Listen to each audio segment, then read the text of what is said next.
In this video, I'm going to show you how to fix DraftKings app not working. First, to resolve this issue, we will first head over to our device settings. From here, scroll down and tap on General. Once you're in the General Settings tab, look for iPhone Storage option and tap on it. Over here, you can either search for the app or you can scroll down and look for it. Then tap on the app.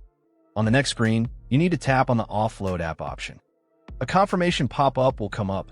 Now tap on the Offload app option here. It'll take a bit for processing, and then a reinstall button will show up. Simply tap on it to reinstall the app. This should resolve the issue, but if it doesn't, then you need to check if the app is running an older version. Head over to App Store. From here, double tap on this search icon in the bottom right corner, and then search for the app. Once the app comes up in the search result, and if you see this update button right next to the app, simply tap on it to make sure you're running the latest version of the app. However, if you continue to encounter this issue, then you will need to completely reinstall the app, which usually resolves the problem. Head over to this screen the way we did before, and over here, tap on the Delete App option here to uninstall the app from your device. A confirmation pop-up will come up. Now tap on the Delete option here. Once uninstalled, open up App Store and search for the app in the search bar.